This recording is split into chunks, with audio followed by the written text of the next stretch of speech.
Hello everyone! Welcome back to my channel, Evelyn Sang Gomez, Four Seasons Vlog. Nandito tayo ngayon sa Hitachi Seaside Park, Ibaraki Hitachi Naka, Mawatari. Ang makikita natin ngayon dito mga idol, ang tinatawag na bulaklak na kuchiya o kukiya. Ang bayad po sa entrance mga idol ay 800 yen. Marami din pong mabibiling mga pagkain mga idol dito sa kanilang park. At napakalawak po dito ang park nila mga idol. Malayo-layong lakaran po ito. Makapag-walking exercise tayo mga idol na hindi natin napapansin na matagal na tayong naglalakad dahil nalilibang po tayo sa mga magagandang mga tanawin. Lalong-lalo na itong mga bulaklak nila dito na napakalawak po.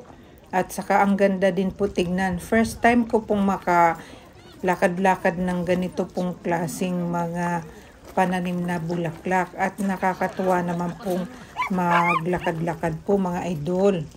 Ang dami din pong tao mga idol. Ang dami naming kasabayan ditong naglalakad-lakad po at nanood ng bulaklak mga idol. Ang lawak po talaga ng mga tanim mga idol. At saka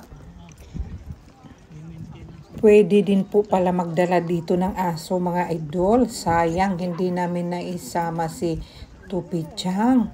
Kasi ang dami nilang dalang aso pag nag-walking sila kasama ang kanilang aso po na nagmamasyal din. Itong mga bulaklak na ito mga idol ay last day na po daw nilang pa-viewing ito mga idol dahil po ay magtaglamig na po at malalanta na rin po itong mga bulaklak na ito. Ang cute po talaga ng mga bulaklak na ito mga idol, talagang bilog. Ang iba po ay pink, ang iba po ay medyo nagpusyaw na. Baka luma na po yung iba kaya nagpusyaw na. Pero maganda din po tignan na parang dalawang kulay po siya mga idol para hindi po gaanong nakakasawa pong tignan ang mga kulay kaya may pagkakaiba.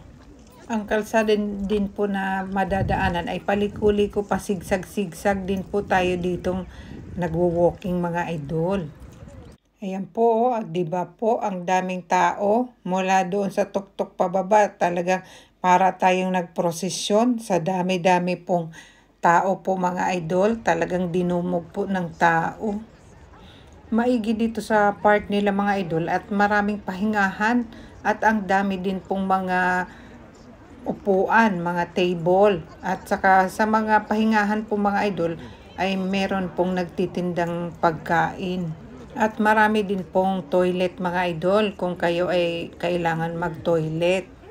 Halo-halo po ang mga namamasyal mga idol. Marami din pong mga lalaki, mga babae, mga bata, medyo may edad at mga matanda.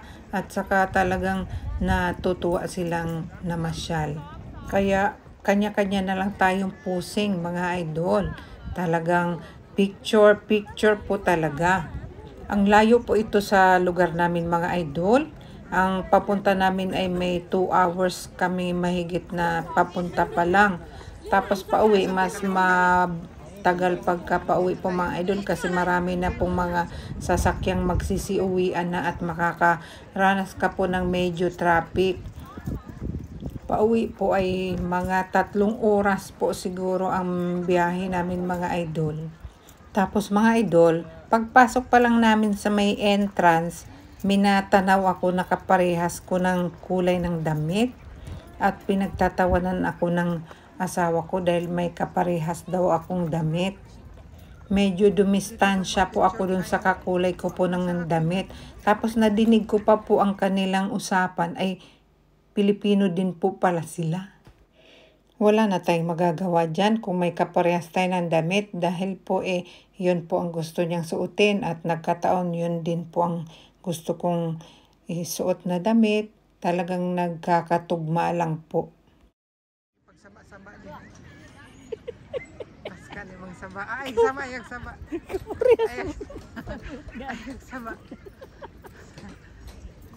Oy, parehas malagi kag color sa mga bulaklak dong. Okay lang, ikaw pares ka ng damit doon. Oh, Maglalakad. sige lang.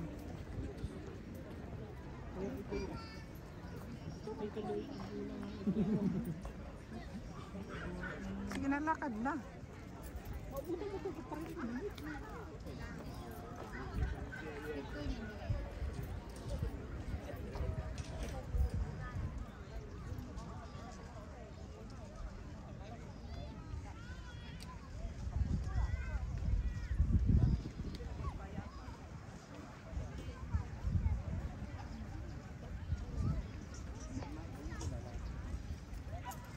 Di sabi nung tambog dahil. Naiulod oh. Asa? Ayo. Sup sa anong ulo. Malapit na tayo sa tuktok ng bundok mga idol. Talagang dahan-dahan lang po kaming naglalakad kasi para ma-enjoy mo ng maigi ang pagtitingin-tingin sa mga bulaklak.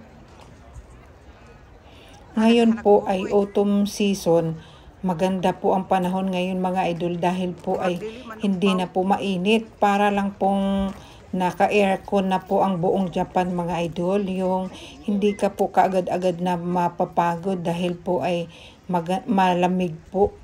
Meron din po sila dito na bisikleta. Pwede ka pong mag-rent ng bisikleta po mga idol para po makaikot ka po ng maigi dito sa kanilang park. At may maliit din po na train. Pwede ka pong sumakay po doon para hindi ka na po maglakad.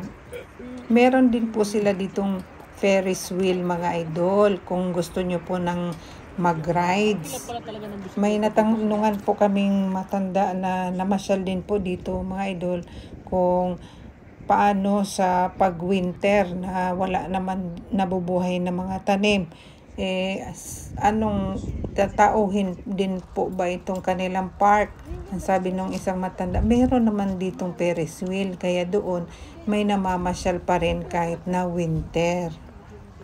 Pag season din po daw dito ng tulips, ang ganda din daw po tignan mga idol, sabi nung matandang nakausap namin. Baka babalik tayo sa tulip season mga idol. Kasi ang ganda-ganda daw ng tulips dito kasi malawak itong kanilang taniman eh. Dito na side mga idol, dito po natatanaw yung dagat. Kaya dito po siguro sinasabing seaside park. Hitachi Seaside Park kasi natatanaw po ang dagat. Lapit-lapit na po tayo sa pinakatuktok mga idol. Ayun po ang Ferris wheel mga idol. Oh, nakikita nyo po. Kung maglalakad-lakad lang po ay hindi po maikot itong park nila mga idol dahil po ay ang lawak. At saka hindi rin po kami pwede ditong magtagal talaga dito sa park mga idol dahil malayo pa po ang biyahe namin pauwi. May natanaw nga po akong nag-picnic doon sa park. Sabi ko mag-upo-upo muna kami doon. Ang sabi ng asawa ko, hindi tayo pwedeng magtagal dahil malayo pa ang biyahe natin. Dito na po ang pinaka-top ng bundok mga idol. Kaya dito na po magandang tingnan at tanaw na tanaw po natin ang baba. Iba din po ang feeling mga idol pagka nakakita ka po ng bulaklak na natatanaw mo lang sa TV at saka matatanaw mo ng personal. Nakakatuwa po talaga. Ang sabi pa nung asawa ko nung nagsabi siya sa akin magpunta tayo doon sa Ibaraki. Tapos ang alis natin ay alas 4 ng umaga. Sabi ko, bakit naman alas 4? Parang hindi pa man tayo naligo niyan. Kasi ang inaalala niya baka maubusan kami ng parking. Paano na yung pagpunta namin na napakalayo o tapos hindi kami makaparking. Buti na lang mga idol at nag-ready pala talaga sila kung dudumugin sila ng tao ay may available po silang malawak na parking po mga idol. Ito po ay dito na po to sa baba na bulaklak mga idol na nakahili-hilirang mga bulaklak kulay pink. At ito naman po ay pabilog na bulaklak tapos maraming kulay. Yan po. Ang ganda din tignan pagka napakadaming kumpul-kumpul na mga halaman na makikita at pare-parehas. Dito naman po Mga puti naman po to. Nakapila po dito ang magpa-picture mga idol at hindi kami mahuhuli dito. Talagang pumosing din po kami doon na makapagpa-picture. Ito po ang napili kong pong merienda mga idol. Yung kanin ay binalot ng karne.